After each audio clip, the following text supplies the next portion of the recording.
Another non-conference clash here at King Arena between the Lake Forest Foresters and the Wheaton Thunder. Before we preview the game, we'll take it down to the court for the singing of the national anthem.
All right, fans, at this time, let's meet the starting lineups for both teams, beginning with the Foresters of Lake Forest.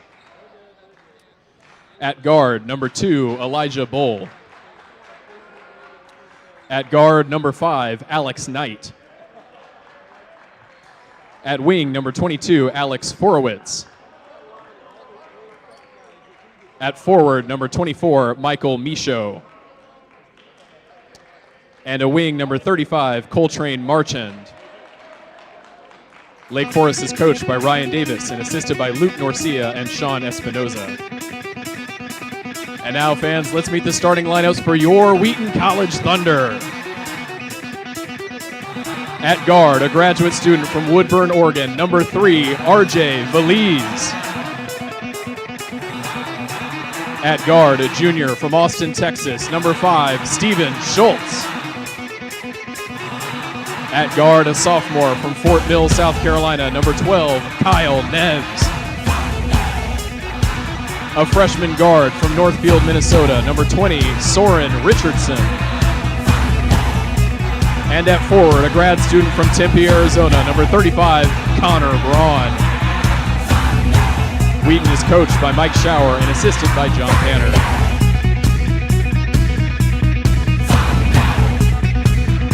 And alongside Jacob Fatma, I'm Aiden Kong. And Jacob, if there's anything these teams have in common, it's the fact that they both lost to Benedictine. So what do both teams have to do to get back on the right track? Well, both teams have quite the opposite stance they need to take. Lake Forest can score like the best of them. They've scored 102 points in a loss and 82 points in a loss so far this season. They're going to have to look to shore up their defense. And the exact opposite for Wheaton. They have to look to get their offense going. They have big names out with injuries so far, but they need to find other people to actually pick up the scoring and pick up those missing points. And that's definitely just to be the big point of tonight's game, just spreading the scoring and getting more than just 1 or 2 players on it. And let's roll from King Arena as the tip is controlled by the Thunder. And already starting off with the 3, Soren Richardson comes up short, rebound Coltrane Marchand. Benedictine got the loss to Benedict. Foresters got the loss to Benedictine 107-82, and the shot falls on the first drive. And that's Lake Forest showing quickly what they can do. Very quick offensive possessions and moving as quickly as moving straight to the basket.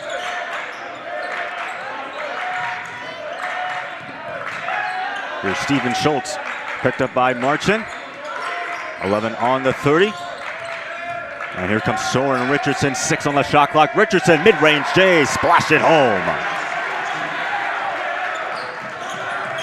13 points, 5 rebounds, 2 assists for Richardson. Shot 5 of 10 from the field, including making 3 threes in that loss to Benedictine. Here comes a fadeaway jumper. That one's good for Coltrane Marchand, the freshman out of Los Angeles, California.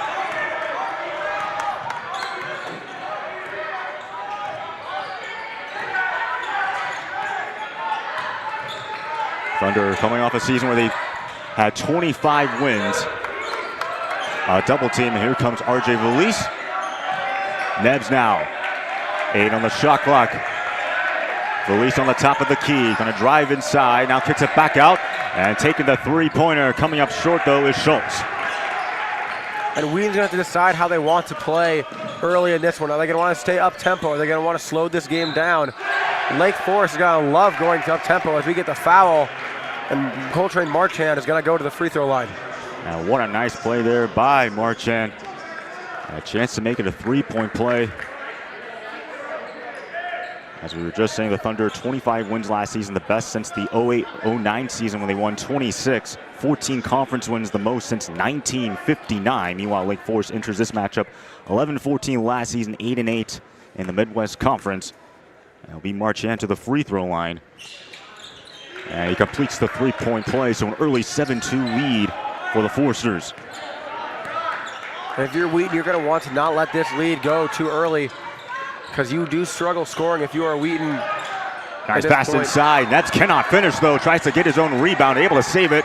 Lake Forest thought he went out of bounds. Now here comes Nebs on the drive. Kicks it back out to Schultz. Schultz, 13 on the shot. And it looks like it's going to be a charge going against Steven Schultz. And Lake Forest's defense actually showing some life after the last two games, being allowed over 100 points. They're just looking very good in the first 2 minutes. Yeah, really unheard of that you allow 100 points in your first two games. No doubt that, as you said, they can score offensively, but defensively, not really a good showing. Here comes a three-pointer on the way. That one comes up short. And fighting for the rebound, goes out of bounds, and it'll be Wheaton ball as you have Alex Forowitz trying the three.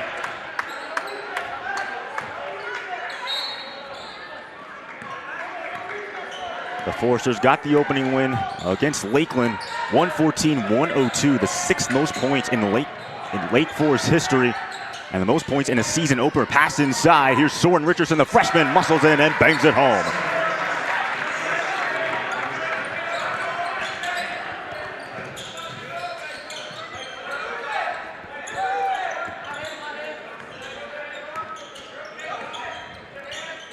The Thunder still without Nick Chevelle as well as Nate Sock. Three of those key core pieces that were part of the Elite Eight run. 6 on the shot clock, and have to put this one up, but it's no good for Alex Knight.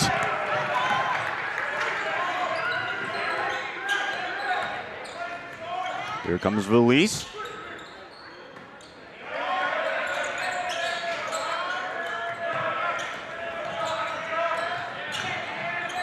And getting the double team, Valise tries to muscle his way, cannot score. Good defense there by Lake Forest.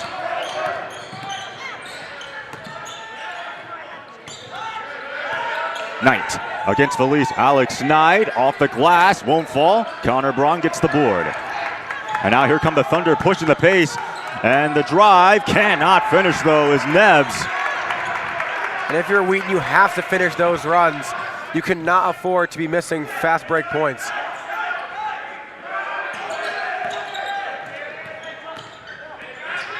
A fight for the ball, it's on the ground. And let's see what they're gonna rule it. And looks like it will stay with the Foresters. 12 on the shot clock. Under right now, 2 of 7 shooting from the field. Lake Forest 3 of 6.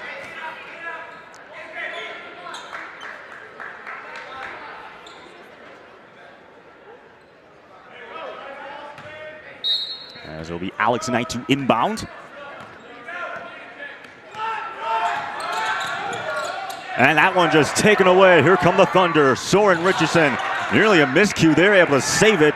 Is Daniel Garza. He rises up, cannot score. Another missed opportunity for the Thunder.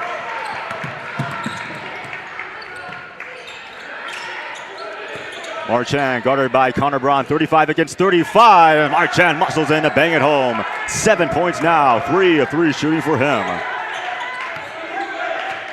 Marchand running this game for this Forester team. 7 points already.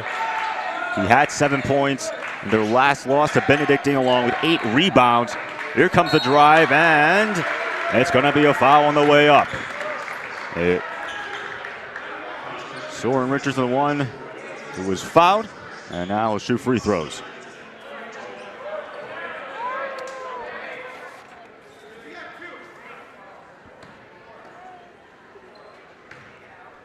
And for Richardson, his first attempts at the free throw line this season.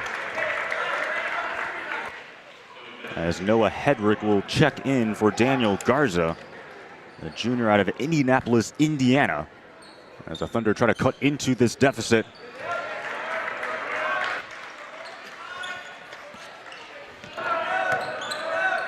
Still early here in this first half, 9-6 lead for Lake Forest. Here's Elijah Bull. Bull trying to kick it back outside, and it's now Alex Brown. 13 to shoot, Brown on the drive. Oh, what a nice finish there by Brown. 9 points against Lakeland, 6 points against Benedictine, 2 of 7 from the field in their last loss. Here is Connor Braun, gets his first field goal. First career double-double for Braun, 13 points, 18 rebounds on 4 of 11 shooting, 3 of 5 from the charity stripe. 11-8 lead now for Lake Forest. Here's Knight, uses the screen, 12 on the shot clock. Knight drive, puts it in. First field goal for Knight. 20 points last time against Benedictine, leading all scores. Shot 73% on true shooting. He was 7-12 from the field, and now here comes Lake Forest on the fast break. It's Alex Knight who has it. And now wide open for three. That one will not fall for Forowitz. Meanwhile, here come the Thunder on their ensuing possession.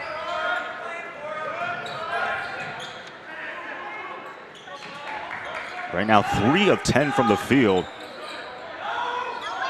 Here's Soren Richardson trying to fade that one away. That one will not fall. So some early struggles for the Thunder here in this first half, just like in their loss to Benedictine. Meanwhile, the shot on the way up, no good for Knight. And they're able to kick it outside for 3. That one rings out. And a fight for the rebound. Somehow Nebs has it now from the top of the key. Soren Richardson comes up short.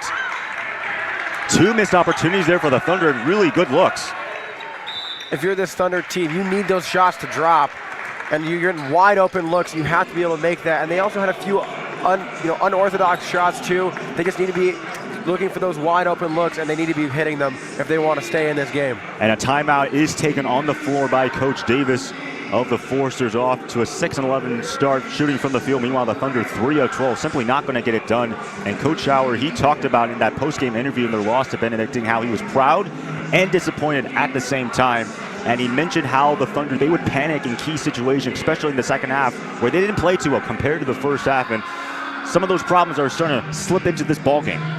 Yeah, that's something you can't have from either of the, or from this Thunder team. You can't let the last game affect you tonight, and you have to be able to take each game as it comes. And this is going to be a high-scoring game. You have to score with this Lake Forest team or stop them, and Wheaton has been unable to do so in the first 7 minutes. Yeah, in the first half, in that loss to Benedictine, the Thunder were 15 of 34, 44%. They made 6 3-pointers, but then in the second half, it really all changed. 8 of 25, 32%, only made 2 3-pointers. And we'll see what Coach Schauer has for his team out of the huddle.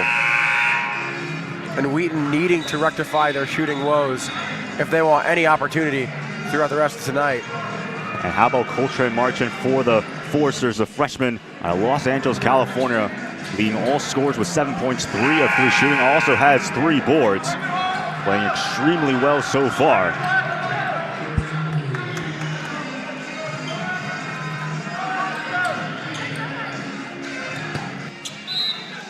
It'll be Zach Foster, the only senior on the roster to inbound. And what's interesting to note is that the Foresters have 4 juniors, 6 sophomores, and 6 freshmen. Only 1 senior, as I said before. Rebound gathered in by Braun.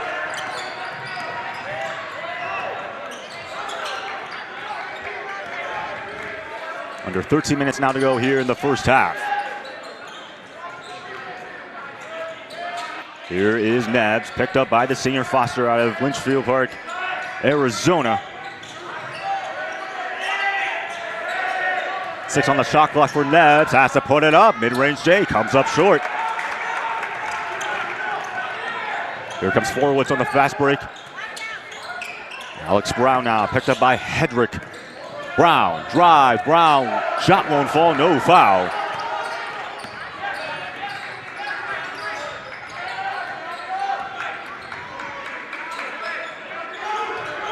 Here's Connor Braun, picks up a double team, ball goes out, and there looks to be a foul against the Foresters. Yeah, ball going straight into the baseline, and that's going to be number 44 coming in. Quinn just a little bit too far on it. Quinn Galka on the foul. The freshman out of Colorado, guilty. Here is now Nebs off the pass, kicks it back outside. Not a really good play, kind of messed up everything there. 8 now to shoot. Here is Connor Braun, looks inside and Nebs kicks it back outside for 3. That one will fall. It's Stone Sinek, who only appeared in one game. That was against Lake Forest last year, and now getting his first taste here in this season. Made no field goals all of last year, and already has his first. Fading that one away. That one's no good, though, for Alex Forowitz.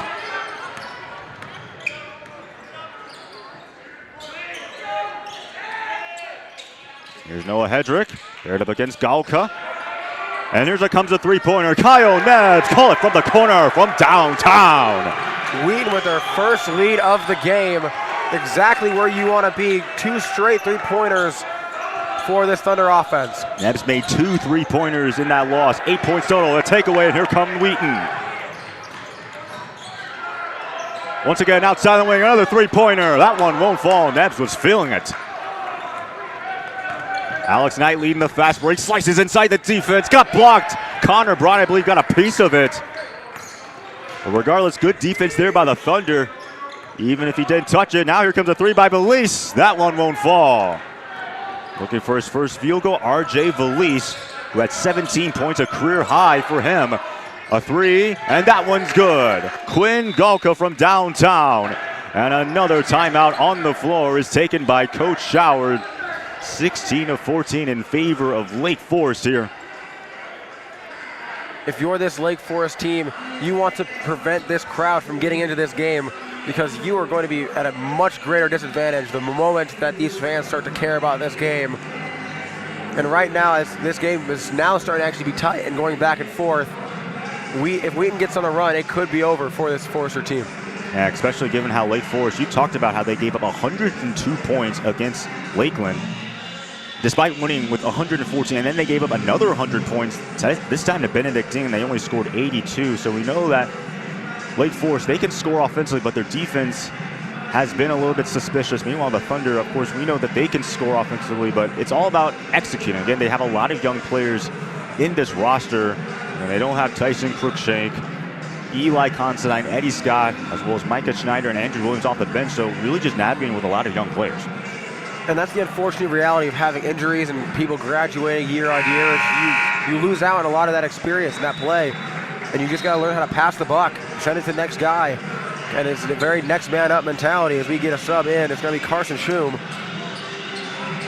Carson Shum subbing in for his first minutes of the game tonight. And Coach Schauer, he would typically have Nate Sock as well as Nick Chevelle in the starting lineup, but those guys are still recovering from injury, so really being tested with their depth. Right now, the Thunder 5 of 18 from the field here in the first half. Lake Forest 7 of 17, good for 41%.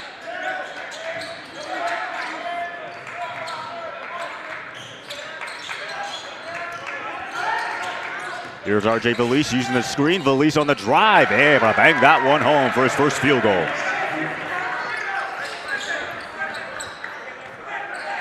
A graduate transfer out of Woodburn, Oregon, coming in from Western Oregon University.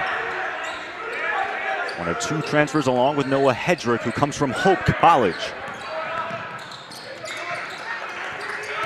Here comes Knight. Tries it, mid-range J, too strong. We have Shroom, who just checked in, as you just said, getting the rebound. And that one just taken away. Here comes Alex Brown on the fast break. Brown able to bang it home. And the foul. going down hard there, but earning those free throws. And we get two subs in, actually 3 subs in for both teams. The foul goes against the junior Noah Hedrick, who was trying to make a play on the ball. And Brown, who was slow to get up, looks like he's okay. 9 points against Lakeland for Alex Brown, and then 6 against Benedict Dean.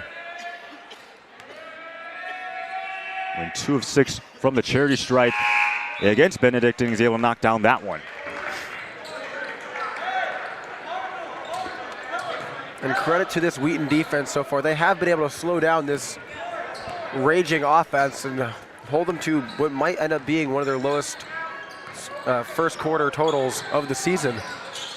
And the first quarter, they would typically put up 50, 60 points, but so far early 19. Still early, though. And here comes the drive and the finish by the freshman Soren Richardson out of Northfield, Minnesota.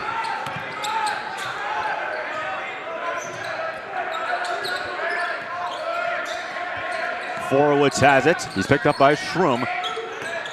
Elijah Bull back out to Zach Foster. Foster, inside pass. 11 on the shot clock. Here's Marchand. Marchand, shake and bake. Marchand fires from beyond the arc. That one will not fall. Lake Forest is unable to break through that Wheaton zone. Something that Shower will be very proud of at the end of this game. Soren Richardson. And it goes back out to R.J. Valise.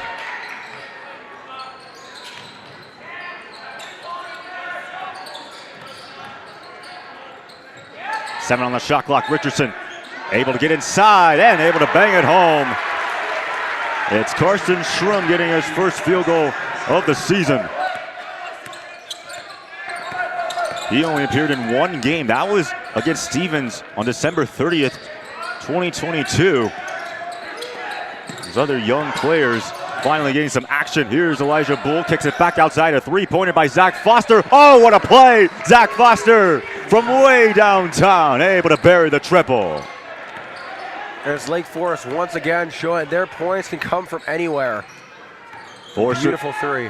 Forster's back up by 2 this time. And an offensive foul going against the Thunder. I believe it might have been a moving screen.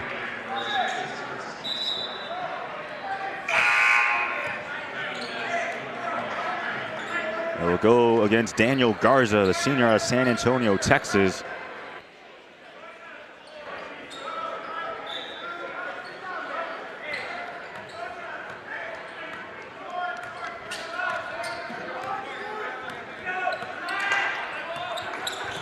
Marchand for the Lake Forest.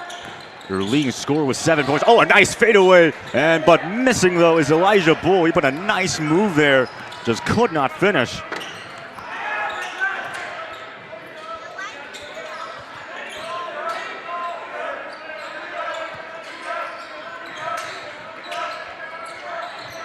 There's Connor Braun off the DHO. Valise now has it. 11 on the 30. Valise drive and bangs it home. R.J. Valise. And I'm not sure what they just called right there.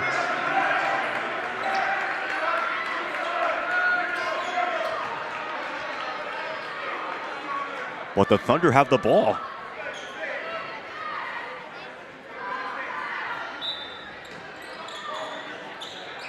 And Soren Richardson takes it right away and scores. 24-22, 6:50 left to go. And rising up, Marchand knocks it down. Now with 9 points, 4 of 5 shooting so far here in the first half.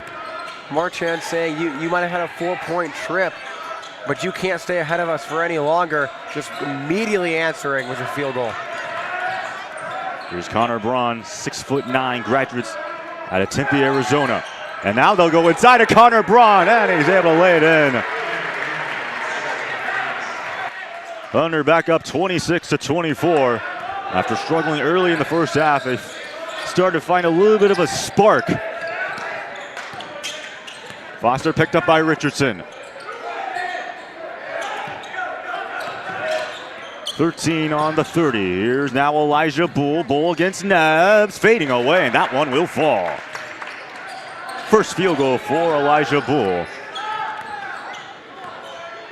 And the players looking to check in at the next dead ball opportunity.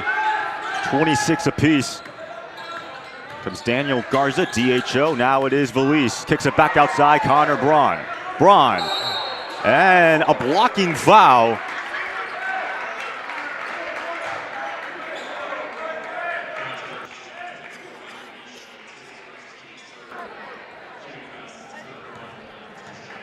Michael Michaud just a little bit too late on that one, wanting to get that foul, but it will be 2 shots coming for Connor Braun. Braun, 60% from the line against Benedictine. 3 of 5 shooting. Again, his first career double-double with 13 points and a career-high 18 rebounds. And this was a guy last year who primarily played off the bench.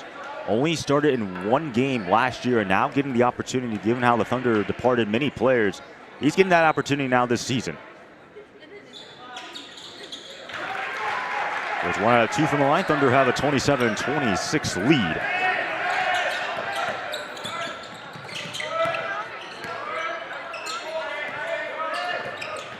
Marchand going to take it, but it misses. Fight for the rebound, and Lake Forest has it, but it's taken away by Kyle Neps. Here he leads the fast break, 3-on-1. And release, that one will fall. So a little bit messy there for the Thunder, but they're able to score. Inside pass. And now it's Marchand, unable to score, but his teammate Michael Miso able to score. Wheaton gonna having to slow this one down. If they keep running at this sprint pace, they might not be able to keep up with this Lake Forest team. Thunder 12 of 25 from the field. Foresters 12 of 27. Both teams have made 2 3-pointers. Thunder only lead by 1. Here's Connor Braun, back out to Valise. 8 on the shot clock, rejecting the screen. Now goes to Kyle Neps. Oh, he's gonna take the 3-pointer. That one will not fall.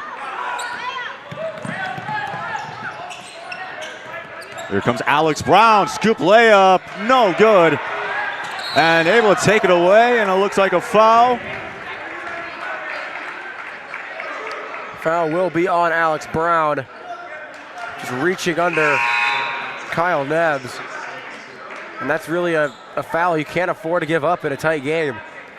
Will be the senior out of Fullerton, California, Stone Sinek in the game.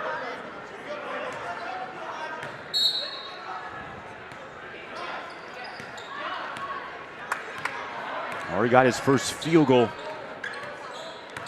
There's release against Bull. Sinek now with it. A pass inside Nebbs, almost taken away. Fight for the ball, it's on the ground. And still fighting for it, and somehow picked up by Valise. Now they go inside, and here is a shot in inside Noah Hedrick. Once again, all that confusion and able to score.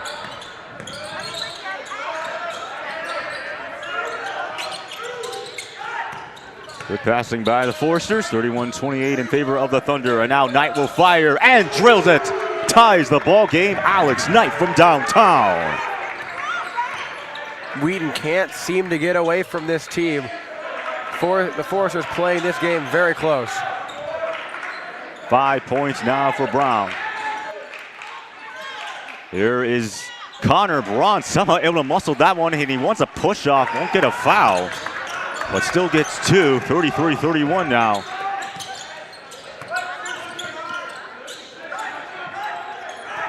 Brown, picked up by Nebbs, backdoor cut, and almost mishandled there by Bull. Here's Knight and stripped. Fight for the ball. Who's going to get it? And it looks like it will stay with the Foresters. No jump ball.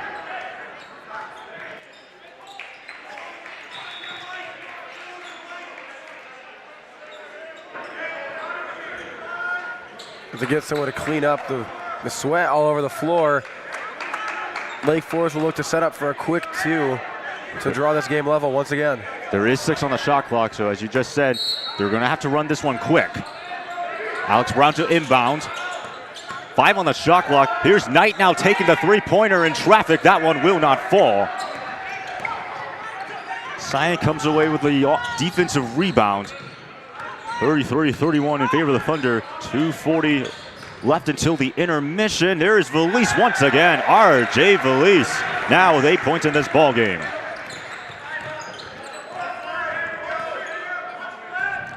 Four of 6 shooting from the field. Again, led all scorers with 17. That drive too strong for Knight. Here come the Thunder now on the ensuing possession.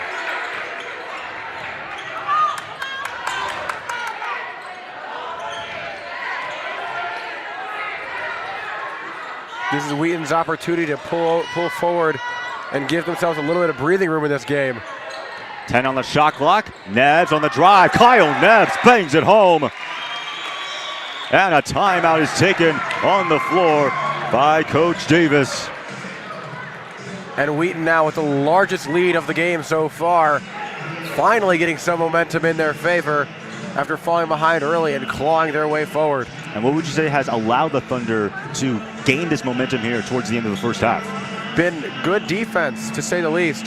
This Lake Forest team has scored so many points over their last 2 games, averaging almost 100 a game, and this Wheaton team has been able to slow it down and also finally have been able to convert on many of their offensive possessions. It's been something that was sorely lacking in the early minutes, and they've been finally picking up since their timeout. And for Lake Forest, they've also lost some players entering this season. You talk about Johnny Roser, who averaged pretty much a double-double with 13, 10, and 2, shot 59% on true shooting. Rocco Ronzino, who averaged 8, 4, and 1, shot 54% on true shooting. And then Frank Segan, who averaged 9, 4, and 1, shot 52% on true shooting. But they found ways to produce on offense. And don't forget about the fact that Noah Deitch, the sophomore out of California, would probably be starting, but for some reason has not played in the last 2 games, including this one, and we'll probably not see him. And if you're Wheaton, you have to look through the non-conference slate. You realize you have a very tough road to go through. No easy game so far for this team, and they usually don't get any in CCIW play. A very gritty conference that will make you earn every win. This Wheaton team is going to have to be looking to push forward and use this momentum that they carry if they are able to win a few of these games. And the Thunder entering this season are projected to finish 5th in the conference, with North Park and Carthage, the 2 teams ranked out of the CCIW, favored to finish 1st and 2nd. And then you have Elmhurst and then IWU, who's projected to finish 3rd and 4th in the CCIW. On the ensuing possession, that shot is going to fall for Alex Knight. Now it's 7 points. 37-33. A 4-point advantage in favor of the Thunder. Here's Valise, gets in the bite and bangs it home. R.J. Valise now with 10 points in double figures alongside Soren Richardson, who also has 10.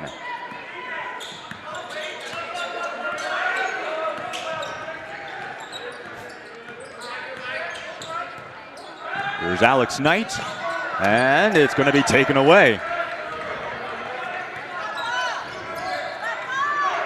And taking the three-pointer and knocking it down. Boom goes the dynamite for Kyle Neves.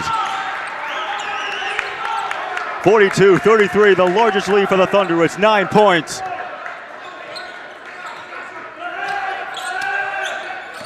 Here's Knight against Valise. Alex Knight can't get that one to fall. And Lake Forest almost in their nightmare scenario, unable to score in the last couple minutes. Going on quite a large scoring drought at the moment. The Foresters 14 of 32 from the field, 44%. The Thunder 18 of 32, 56%. And Neves once again misses.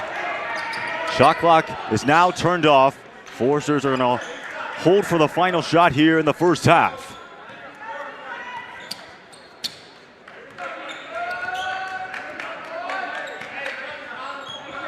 Knight against Valise, 10 to shoot. They're playing iso ball, and now using the screen. 5 on the shot. Knight drives. Knight fighting for it. One more try, won't get it to fall. And so the Thunder will pocket a 9-point lead going into the break. 42-33 here in this ball game. And we'll have the start of the second half after these messages and a word from the Wheaton Thunder Sports Network.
I think one of the fun things about deciding where to go to college is that all of your peers are in kind of the same place.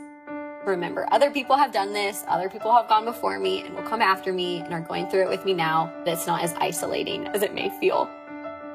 I didn't really know what I was looking for at first.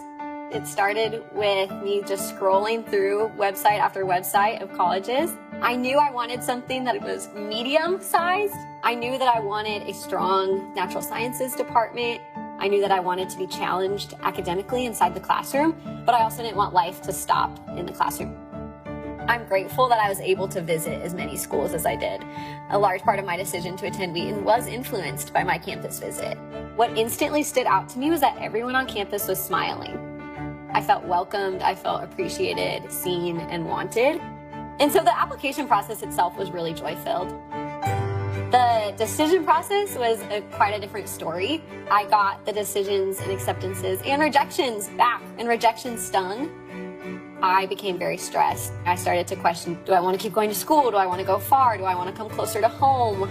And that's where I really started to ask, okay, what are the options remaining before me? And Wheaton was again at the top. I started to work with Ellen, my admissions counselor.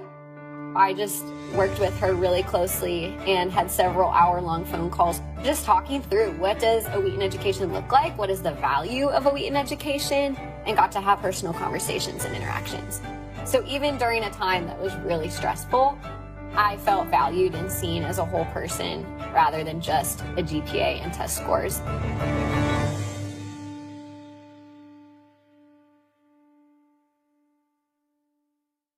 Neuroscience is the study of probably the most unique organ on the planet, the human brain.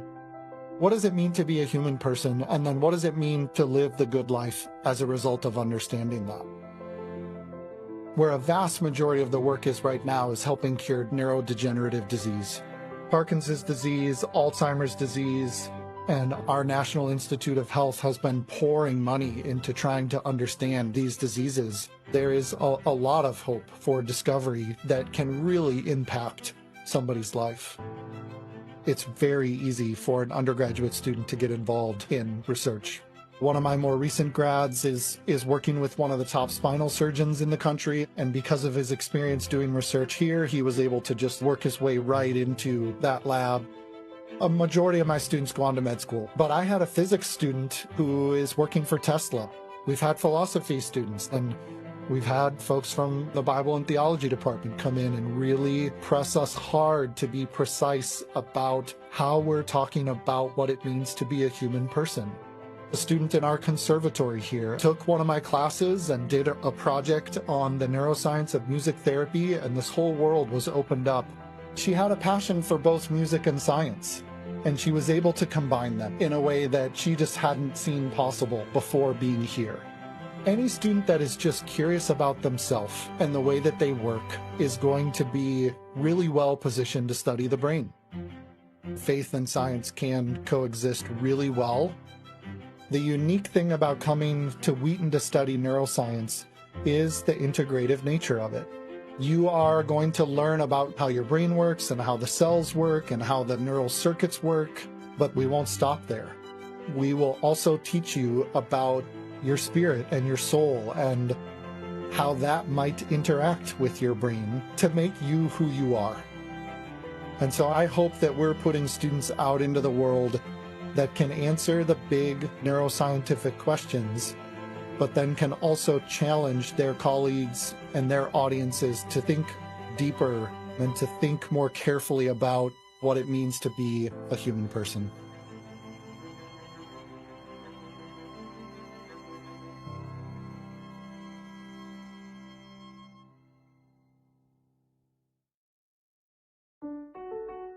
When I first came to college, I thought I knew exactly what my career path would look like.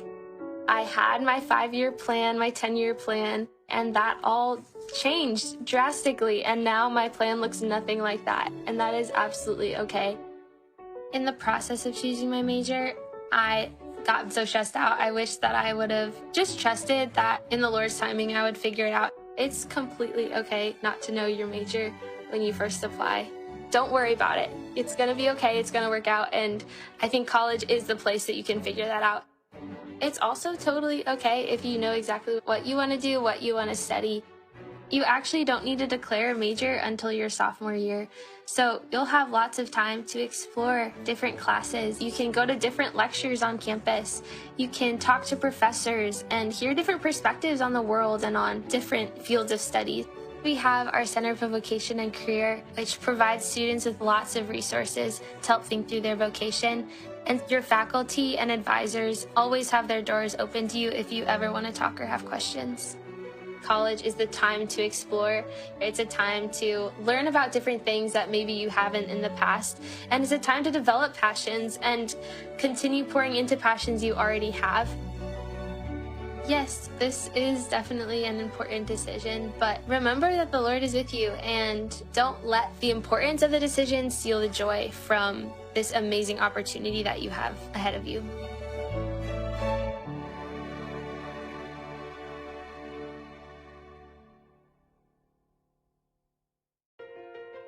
When you're looking at colleges, you may look at the sticker price and say to yourself, I'm not applying to that school because I can't afford it. And I would caution you to not close any doors because there is this price tag that is just out of reach. Cost is an important factor, but there's so many other factors to consider. At Wheaton College, we offer academic scholarships as well as Wheaton Grant, which is need-based aid from the college. So a student may receive scholarships in the range of $10,000 to full tuition. They may also receive significant Wheaton Grant based on need, and we determine that, like most institutions do, based on the information that is found on the free application for federal student aid. Colleges aren't commodities. They're not all the same, and there'll be value questions that you have to ask along the way. There's value in knowing that Wheaton alumni have done very well across the board. That we have students from 50 states and over 160-year history. There's value in that. But I also think there's value in the fact that you will be with a group of peers who are excellent in their academic endeavors, but also who love Jesus Christ. You are not just a student who is performing well in the classroom, but that you are a person that has great potential to serve God's kingdom. You're going to be challenged to grow in your faith because you want to be tested and you want to understand what your theological non-negotiables are. So think about the community you're going to be a part of and how they're going to engage you. We want to challenge you to think about why you believe what you believe by people who will encourage you and motivate you. This is an investment that has strong return, not just for you in terms of career, but for you as a follower of Jesus Christ who will be called to great things. Let us work closely with your family. Let us find out more. We work with great expectation and with hope. We do not want to give up on your calling to be at Wheaton College.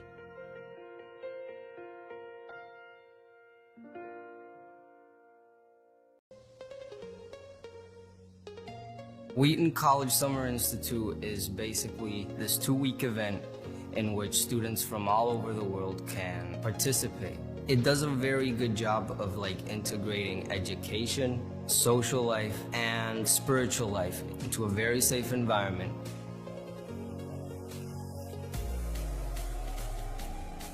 There's so many course offerings, from Shakespeare to music to visual arts to theology. Each student picks a class and they really hone in on a specific subject. And we're kind of getting like a foretaste of the college experience. So we're sleeping in the dorms and we eat in Saga. It's the full experience, but only for a 2-week period. And they give college credit. Like, when looking at whether or not to do this, I was like, there's no downside. You know, the schedule is incredible. I've spent a lot of time in class, probably about 4 hours a day, but also a lot of time hanging out. Then we're going for ice cream and we're going into Wheaton. You enjoy it, you have fun, you get to meet new people. And what I like about it a lot is that the people are so accepting. The people that will just take you as you are and won't criticize you or judge you. The relationships I've built with people here have been really valuable. Here, I'm always with someone, I'm always talking, I'm always having a great time, I'm always learning. And at the same time, building that community with these people who are so different. With people from Colombia and Mexico and Texas and North Carolina. But we can all, find that kind of center of what we all believe and build relationships from that. Wheaton College Summer Institute is a place where you will grow in your faith, meet very extraordinary people, and learn something you're passionate about. It has the potential to be so formative that there's no way you shouldn't do it.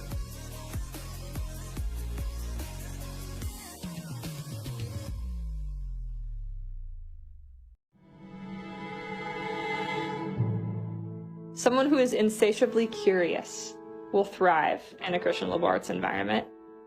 Being a Christian liberal arts student causes you to expect to encounter God and expect to encounter dialogue with other disciplines.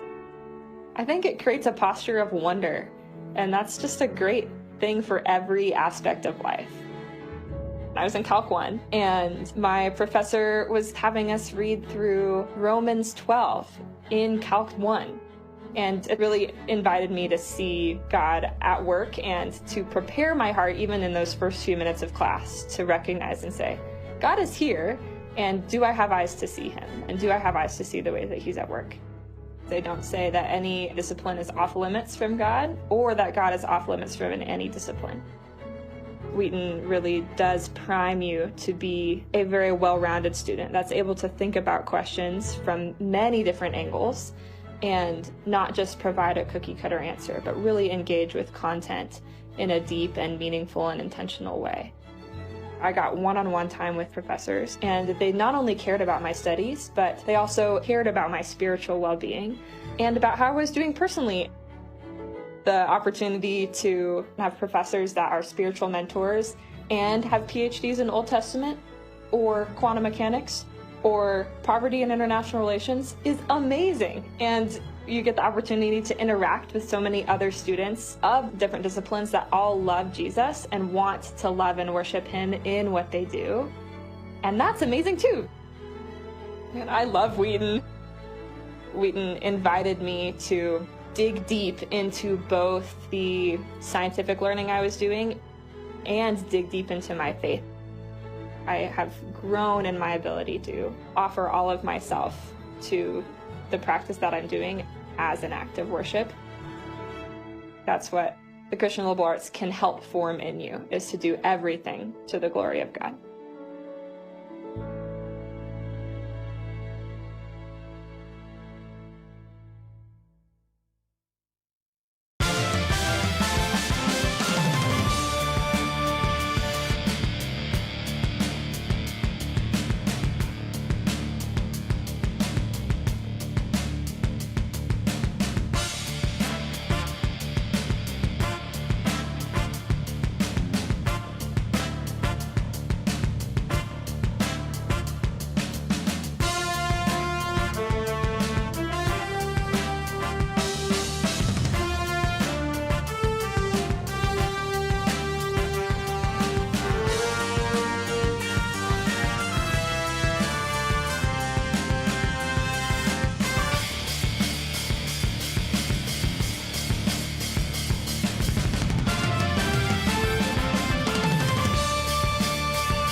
Welcome back to the start of the second half here between the Thunder and the Forcers. Wheaton leads by 9. And we'll get started. It will be Steven Schultz with it. Thunder 18 of 33 from the field, good for 55%. I think Coach Schauer has to be extremely pleased with how well his team has played. And starting off strong, it's Connor Braun, who had 7 points in the first half and quickly gets 2 more. And Wheaton still pushing this lead forward. Ended the half on an 11-2 run. Just exactly where you want to be if you're this Thunder team. Just launching it forward as well as you can. As finally, Lake Forest stops the run. Meanwhile, Alex Forowitz is there to bury that jumper. A long 3-pointer. Cuts the lead down to 8. Pass inside. Soren Richardson. Richardson uses the left hand, but it's no good.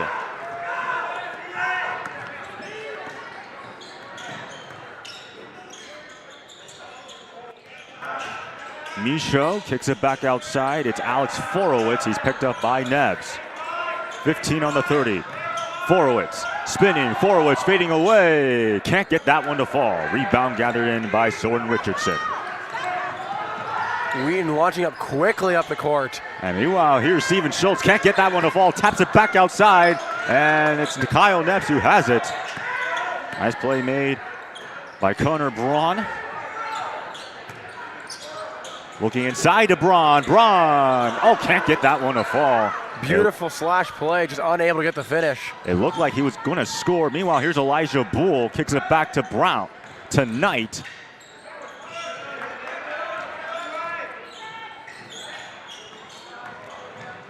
Knight pulls up. Alex Knight able to knock down that shot. Lake Forest seeming to start to figure out this Wheaton zone. Seem to take on the entire half to do so. 9 points now for Alex Knight on 4 of 15 shooting. Nate had 20 points against Benedictine, which led all scorers. And there's a nice play there made by Schultz, the junior out of Austin, Texas. Bangs it home.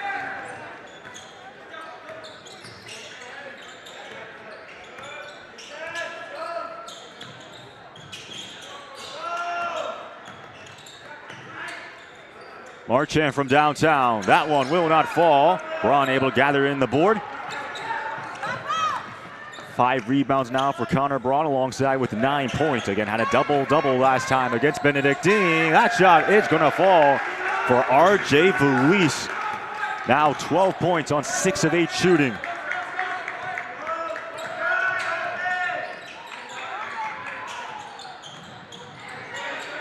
Marchand against Schultz. That one will not fall. Fight for the rebound. It'll be Nebbs who has it. Thunder lead by 10. Here comes Kyle Nebbs pushing the pace. Backdoor cut inside. Reverse layup. Oh, can't get that one to fall. Schultz. It was a pretty acrobatic play, but not able to score. Here comes now Elijah Bull. Knight against Valise. Marchand against Schultz. Another backdoor cut and able to bang that one home. Michael Miso, the junior out of Northampton, New Hampshire, bangs it home in a timeout early on the floor. Valise taking over for this Thunder offense, doing everything for them so far this half. And Lake Forest coming back, making a move. Something that they desperately needed at the end of that first half, and they're getting it quickly now. RJ Valise tied his career high in points and field goals made in their loss to Benedictine. Shot 59% on true shooting as well. 7 of 13 from the field, 1 of 3 from downtown. And what's interesting to note is that the Thunder lead the all-time series 47-21. They've won the last 2 matchups, including last year's 93-64. Tyson Cruikshank over 20 points in that W. Lake Forest coming off an 11-14 season, 8-8 in the Midwest Conference. They just missed out on their conference tournament, and they're projected to finish 5th, and they're trying to go back to the conference tournament for the first time since the 2020 season. 48-40, Thunder lead it by 8, still start early here in the second half. There's RJ Valise, now Connor Braun, and oh my goodness, they're gonna call a foul. Shot won't count. Moving screen, RJ Valise And it was Braun trying to bring the roof raiser on that one, just unable to get that to allow the conversion. And the crowd would have definitely been lifted up if that shot would have counted. And they would have gone in a frenzy. That's the word I want.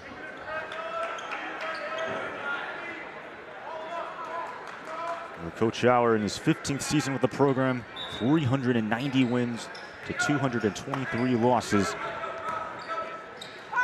For Coach Davis in his third year, 22-30. He's actually the interim head coach the last 2 seasons, but in May of 2023 was named the next head coach.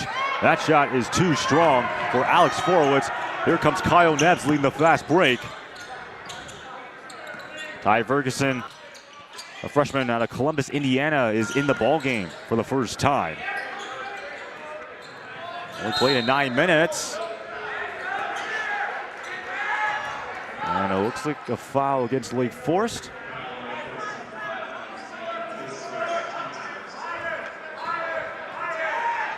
It looked like Alex Knight got his arm wrapped around Soren Richardson as he goes straight in for another shot. And another foul on the way up. Shot won't count. Coltrane Marchand, we're just touching right there. And touch Soren Richardson. Nebbs gonna take the three-pointer. Boom goes the Dynamites. Kyle Nebbs from downtown. The bench is fired up. And meanwhile, here's Marchand. It looks like a blocking foul. It's going to be called against Ty Ferguson of the Thunder. And the refs are being a little more chippy on their calls early in this half. Very little was called in the first half, and now we're starting to see more and more of these fouls down the stretch. Already 14 fouls combined. Still early here with 5 minutes gone by. Fading that one away. No good for Deitch. So Noah Deitch making his first appearance. Nebbs going to take another three-pointer. Oh, Kyle Nebbs is cooking from downtown. Back-to-back three-pointers. 54-40, a 14-point lead. That shot, it's not going to fall for Alex Brown. Nebbs now 14 points, 4 of 7 from beyond the arc. Had 8 points against Benedictine.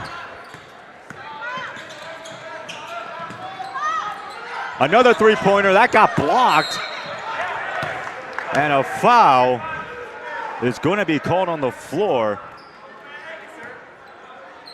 Looks like a loose ball foul. Once again on Alex Knight.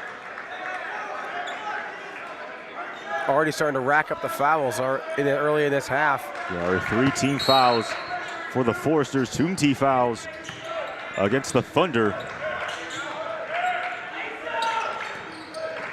Here's Valise against Brown. Valise kicks it back outside. Sang had it. 6 on the shot clock. Valise guarded by Brown. Valise 3 to shoot. Valise upstairs. Not going to fall. Out of bounds. And it'll be Forster's ball. Coach Schauer not pleased with the call. And Wheaton getting the push foul on the back of RJ Valise. It took the refs a while, but other will retain possession. I guess that is what Coach Schauer was arguing for, a push-off. Out on the wing, another three-pointer. Another three. This time in courtesy of Stone Sinek, the senior out of Fullerton, California. 13-2 run for this Thunder team. Basketball is a game of runs, and Wheaton is winning the ball game at the moment. Incredible run of play for this team. Coltrane Marchand just airballed. He's here the crowd chanting airball. And a timeout on the floor. And how about the start for the Thunder? 5 of 10 shooting, making 3 threes early on. And the Foresters offense, which really had a spark in the first 2 games, struggling to do anything here in this second half. Yeah, just an incredible run of play, an incredible comeback. After looking like they were going to give up early, or give up like the big lead they had early, they came right back to get a bigger one than they've had the entire game. This is by far the largest lead so far, and you can't expect much better from this Thunder offense.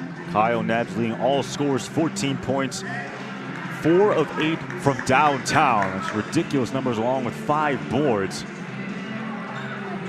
Meanwhile, for the Forcers, Marchand and Knight each have 9 points apiece.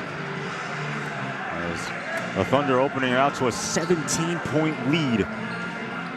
Trying to pick up their first win of the season. Going into Friday, where they'll participate in the Leaf Fund Classic. They'll play Piedmont. And then they'll also play on Saturday, depending on whether they beat Piedmont or not. And then depending on the results of Alma and Heidelberg, will determine their Saturday opponent. Here's Elise using the Strum screen. Elise looks inside, able to save it is Nebbs. Nice play by Kyle Nebbs, getting it done for the Thunder. Noah Hedrick. And now a 3 by Sinek. That one no good for Stone Sinek.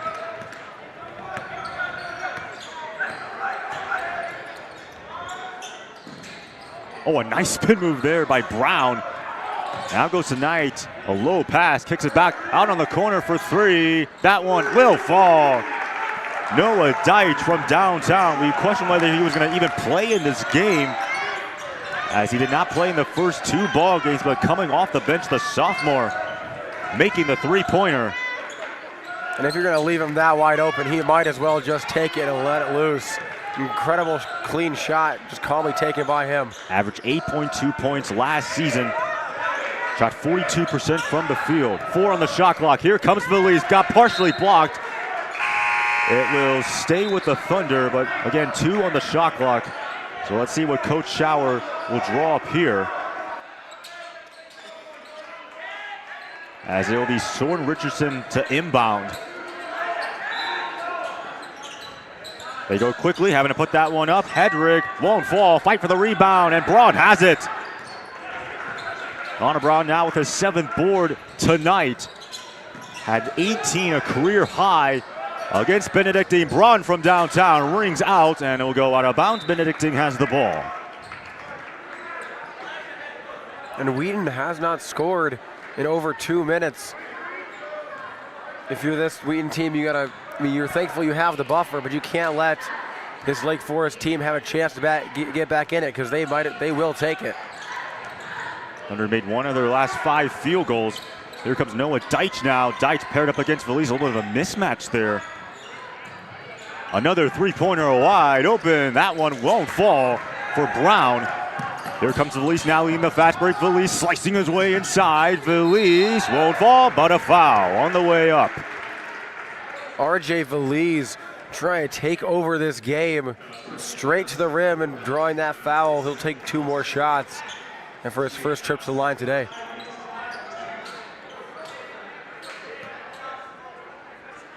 Felice went 8 out of 9 last year. 2 out of 3 so far against Benedictine. Shot 59% on true shooting in that loss to the Eagles.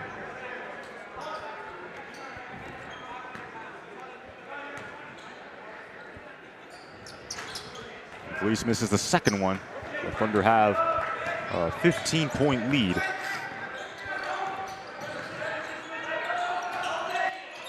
Forowitz has it. Forowitz will take the 3-pointer. That one comes up short, though.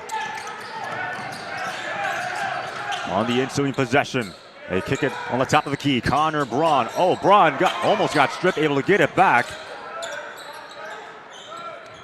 Good passing by the Thunder. And back outside, another 3 by Sinek. That one in and out. Oh, Stone Sinek was almost about to bury it, but refused to go in. On the top of the key, a 3-pointer will not fall for Noah Deitch. Offensive rebound, another possession. Here comes Elijah Bull, and fading away, no.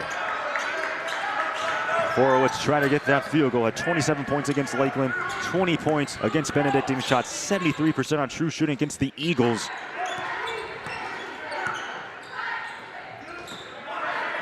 Both these teams unable to pull the cover off the rim these last few trips down the floor. No one scoring as finally it's all broken up by Schultz. Only the second field goal for Steven Schultz. And now here comes the Thunder once again, kicking it back outside. Here comes a three. And it won't fall. It looks like a foul going to be called against the Thunder.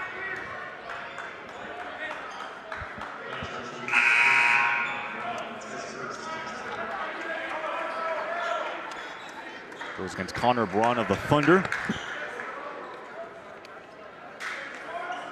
You can see Elijah Bull there just trying to take it the entire length of the floor, just unable to. And we'll see what Lake Forest throws in here for this pass in. 17-point lead for the Thunder. Another air ball, offensive rebound, and able to bang it home is Quinn Galka. Freshman 6'5" out of Westminster, Colorado. Valise able to pick up his dribble. And that's going to be a turnover. Here comes Zach Foster now leading the fast break. The pass inside. Knight comes up short. And another foul. I believe that foul called on RJ Valise, which that would be his third. So getting a little bit into foul trouble is Valise. Or correction, that would be his second. As now we go to the line once again. Alex Knight taking these two shots. Knight, a 69% free throw shooter last year.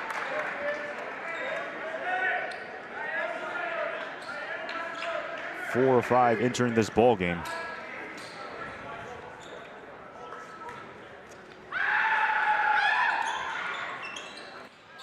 And the second one, no good. Valise able to grab the rebound.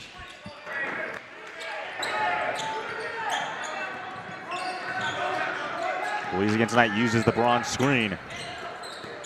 There's now Soren Richardson rising up. Richardson kisses it off the glass. And meanwhile, looks like a timeout is taken on the floor. And Coach Schauer not happy to not get the foul call there. Trying to work the refs a little bit. And this Wheaton team just pulling out a little bit of a bigger lead here. Just kind of pushing the gas pedal as much as they can. Yeah, I thought they called a foul originally, but it looks like they didn't. Instead, a timeout on the floor. As the Thunder lead 62-46, a 16-point lead with 9:59 left to go. Here in the second half, as mentioned before, the Thunder, they'll have the Leaf Fun Class. They'll have Piedmont on Friday. Especially these non-conference wins can give you a little bit of momentum going into CCIW play in December. And then, of course, in all of 2024, it'll pretty much be CCIW action for a Thunder squad that's missing a lot of their core players from last year's Elite Eight run. These games are going to be important in terms of building momentum. And speaking of momentum, in this game, has been very little for both teams. Both teams just unable to take a lid off the basket. It's been, I'd argue, a couple minutes. Yeah, I'd say about a few minutes other than this Richardson layup. It's been a while since we've seen a flurry of scoring. Not what you expect to see from any game that Lake Forest plays in. And this Thunder team, they have gotten their offense going, but not to the same extent that we thought we would have seen against a defense as weak as this. For the Foresters, 8 of 18 from the field, 28%. The Thunder, 8 of 19, 42% on the ensuing possession. I believe it was Elijah Bull who just banged that one home.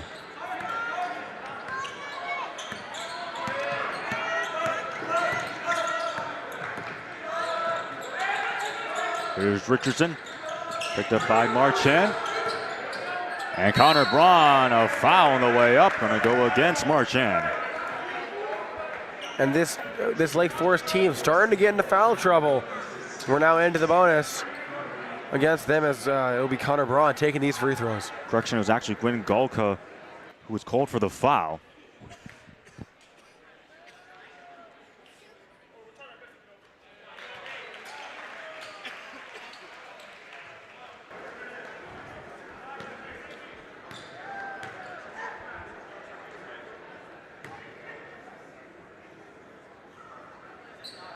Braun makes his 2 free throws now with 11 points.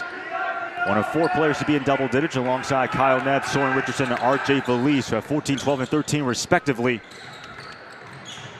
Here's Knight, and a punish to the defender. Fight for the rebound, coming down hard. And it'll go against the Thunder. And way to stay with it. Marchand being all over the place to try to get that ball back.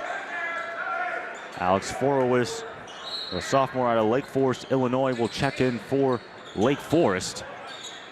A lot of Lake Forest I just said there. Here's now Alex Knight, kicks it out on the wing, the three-pointer. That one won't fall. Rebound Lake Forest. And muscling, that one won't fall for Forowitz. Here comes RJ Valise, going to go coast to coast, bangs it home. Oh, RJ Valise. Beautiful change of pace, just catch that defense off guard and just cut through him like a hot knife through butter. 15 points now for Valise on 7 of 10 shooting. Here's Forowitz, cuts it back outside. Knight will try the three and drills it. Alex Knight from downtown now gives him 13 points on 5 of 17 shooting.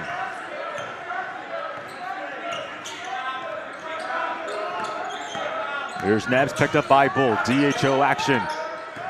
Valise lost the ball. It's on the ground. Fight for it. And somehow the Thunder able to pull away. Ride open for three and knocking it down. Kyle Nebbs from downtown. 5 3-pointers for him. Like I said, if you're going to leave him that wide open, you might as well take it, and there ain't no way you're missing. As Kyle Nebbs going to get another opportunity for a three. And knocking it down once again, RJ Valise. Boom goes the dynamite. 72-51. Timeout is taken by Coach Davis. And I was talking about Valise taking over this game. Kyle Nebbs, 6 3-pointers and one 2-pointer. He has 20 points in this game, and 9 of them coming in the last couple minutes off 3-pointers. Just an incredible quick run from Kyle Nebbs. And we talked about the players needing to step up with the amount of players that were departing from last year's roster. And so far, Kyle Nebbs has been that guy. Look at the last game, Soren Richardson, as well as RJ Valise making plays. But I think Coach Schauer has to be extremely pleased with the production that he's gotten so far. It has to be encouraging. You're seeing production not come from just one player, but coming from everywhere. And that's not something you see on a lot of teams. I was talking in the women's game how it was great that the Wheaton women had two figureheads in the scoring positions. But I mean, the fact that you look at the score sheet, there are 4 players in double figures for this Thunder team. And only one of them has over 20. So we are spreading the scoring out across the rest of the team, and that is something you can't stop if you're this Lake Forest defense, especially considering they've been generally weak this year anyways. Yeah, we talked about how they gave up over 100 points in their first 2 games. This one, they've given up already 72 points with 7:45 left to go here in the second half. And we were talking about those 2 players for Wheaton. And women's basketball, Caroline Sinking as well as Annie Tate. Don't forget Kate Oliver off the bench. She can be really effective. Scoop layup right there. That one will not fall for Deitch.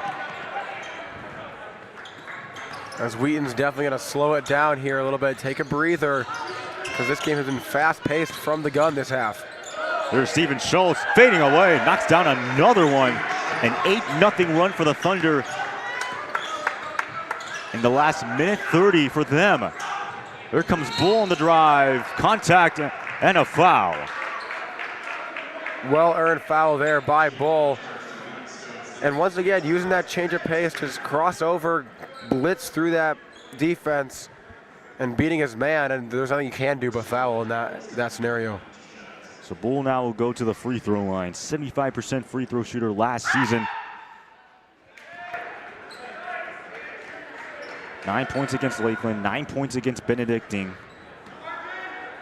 Junior out of Evanston, Illinois. And Connor Braun able to grab that board. Braun, by the way, another double-double for him. 11 points, 10 boards, back-to-back performances. What a game it's been for him. Here comes RJ Valise, high off the glass. That one won't fall. And now here comes Alex Knight on the ensuing possession. Knight with the right hand, and it will fall after multiple bounces.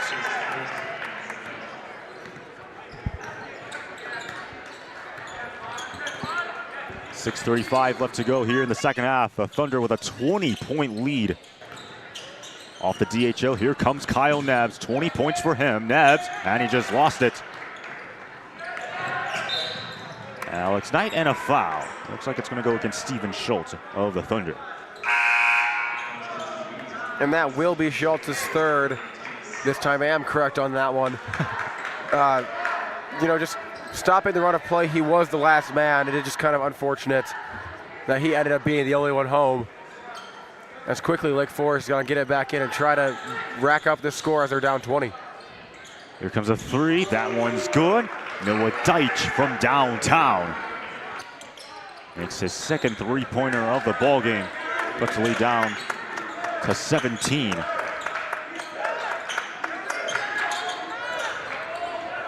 We're trying to pass it inside to Nebbs.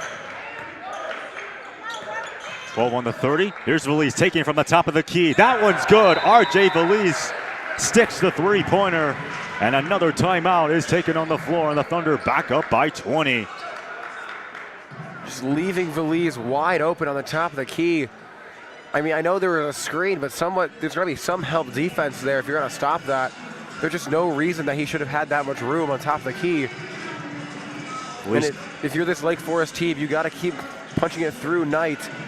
And he's been your only bright spot today. Like, Marchand was your man early in this game, but he's been silent since the first 5 minutes. RJ Valise now 18 points, 8 of 12 shooting. Just made that three-pointer. He breaks his career high that was set against Benedictine with 17 points. Now with 18 in this one. 5:52 now left to go before the end of this ball game. And the clock will finally start to run. Here's Elijah Bull paired up against Schultz.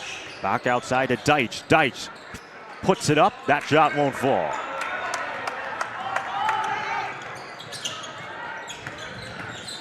Here comes Connor Braun now. Braun now tracks the double team. Another three-pointer. That one no good. And a fight for the rebound.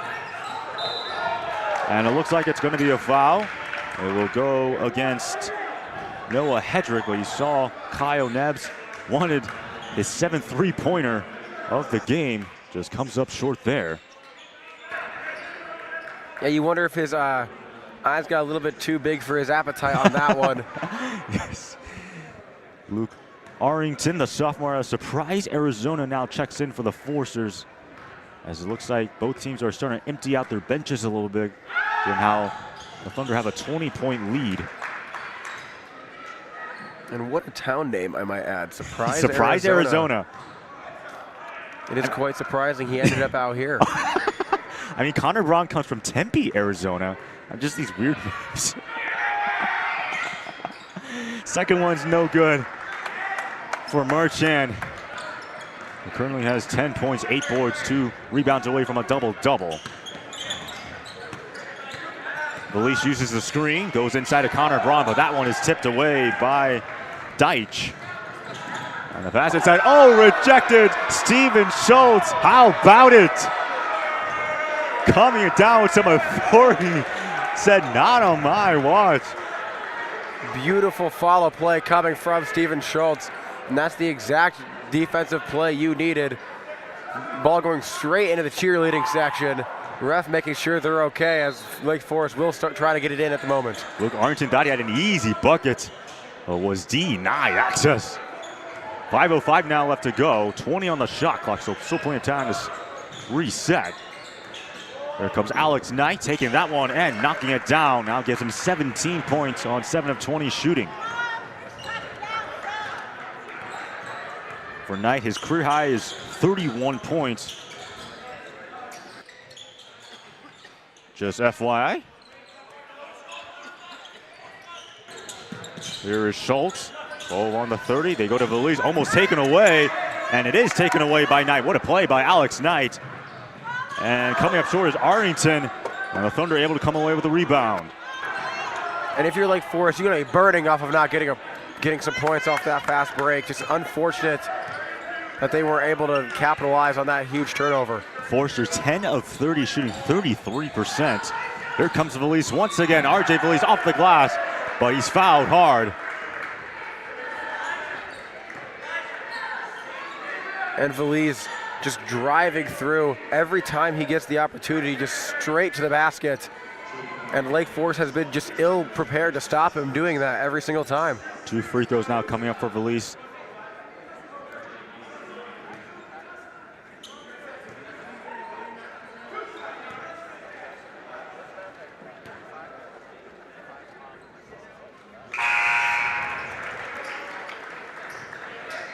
And don't forget, this Saturday, the Wheaton Thunder football team will be out in a quest for a national championship as they take on Mount St. Joseph in the first round of the NCAA tournament. That game will begin at 12 p.m. right here on the Wheaton Thunder Sports Network. A lot of action going on Saturday other than the football game.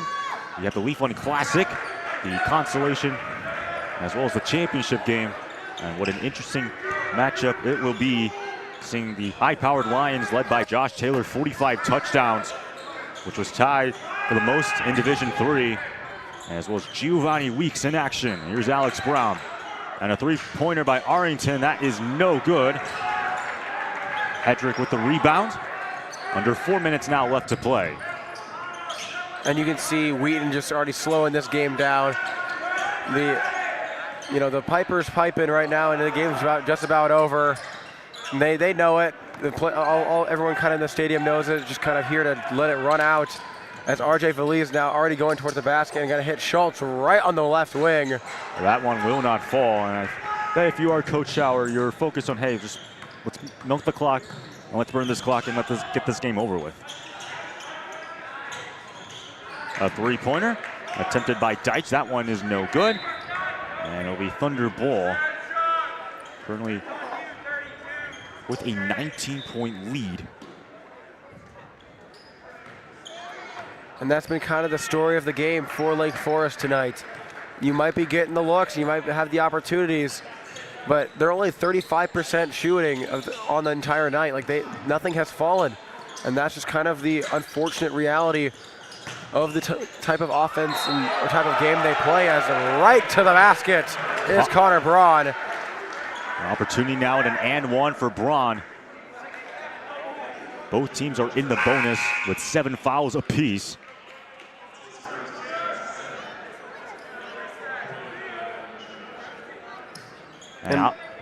And like I was saying, for Lake Forest, that's the unfortunate reality of the style of play they have, is your offense has to be on every single night, and there's no room for error. As Connor Braun gets the and one. Now giving 14 points and 12 rebounds, and I will be interested to see what Coach Schauer is going to say in his post-game interview with this big lead. We talked about how he said he was surprised and disappointed. And he's often pretty blunt, and he's not afraid to express his opinions. Yeah, and I'd argue he'd have to be pretty happy that 2 of his 2 starters are out injured, and yet you still have 2 players above 20 points and 2 others that are 12 and 14, which is exactly where you want to be as the turnover goes for Lake Forest. Alex Brown cannot finish, and meanwhile a block. Wow, it hypes up the crowd.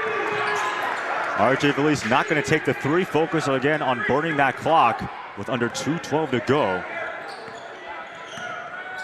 Carson Schrum looking to check into the ball game for the Thunder. Again, the Thunder will have Piedmont on Friday. Lake Forest will have UW-Chicago on Saturday. And playing against these Midwest Ivy League schools, it's always going to be a tough one. They have great teams. They always find a way to do it every single year. And if you're Lake Forest, it's not looking good after a game like this against Wheaton. The foul goes against Alex Brown, the Thunder in the bonus. So 1-and-1 opportunity now. As RJ Valise adds to his point total, 21 points now. 6 assists for him. He's played 37 minutes, almost the entire ball game. And now he'll take a seat on the bench. What an impressive performance for Valise. And they picked him up from Western Oregon University, a promising player for the Thunder, and Coach Schauer. That floater will not fall for Galta.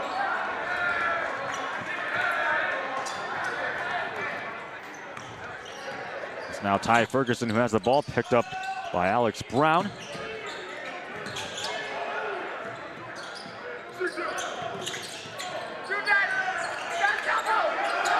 And on the shot clock, and that one is going to be taken away by Galka. Here he comes on the fast break.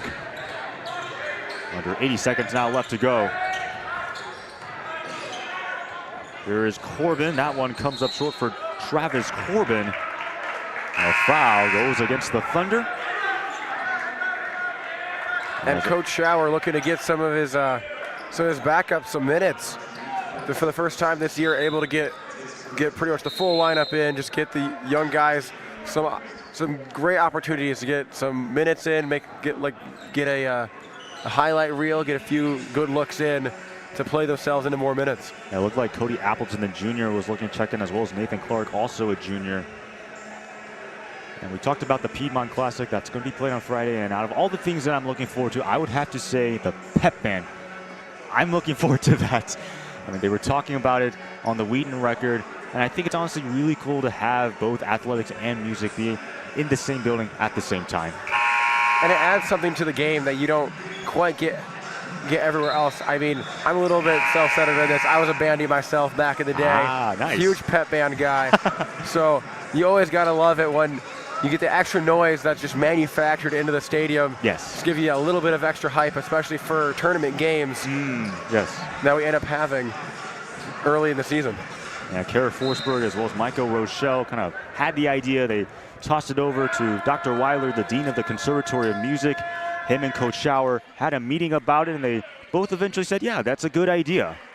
I'll be interested to see a lot of popular songs that are played, such as Seven Nation Army, as well as Kerncraft 400, songs that many sports fans would recognize being played here at King Arena. Again, that'll make its debut on Friday with Piedmont, and we hope to see the pep band play in more games, including the football game. They may be small numbers, but hopefully they'll grow in size.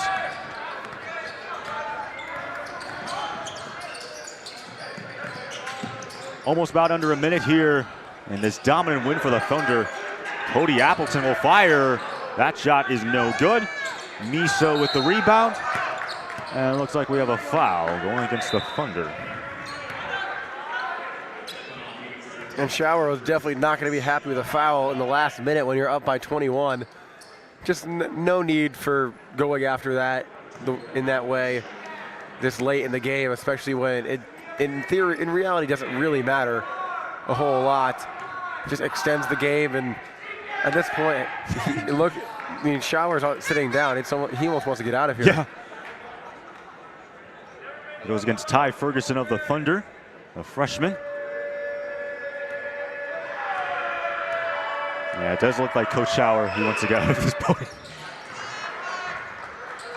And we were told that Coach Schauer, he does not like post-game interviews, but when he does get an interview, he will be honest with the question that he is asked. Here's Daniel Garza, the senior out of San Antonio, Texas. Appleton back with it, 36 seconds left. Garza picked up by Golka. Garza drives, Garza bangs it home. How about Daniel Garza? Another bucket for him. Barely any difference between shot clock and game clock.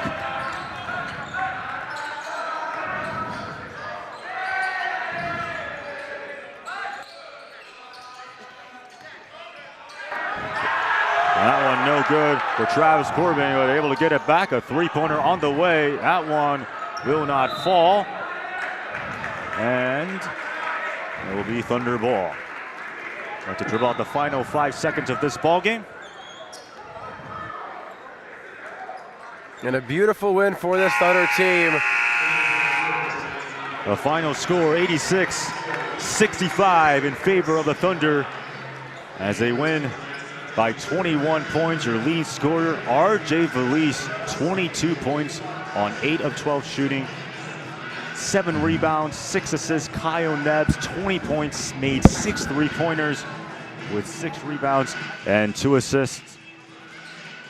Meanwhile, also, Connor Braun, 14 points, 13 rebounds. Another double-double performance for him.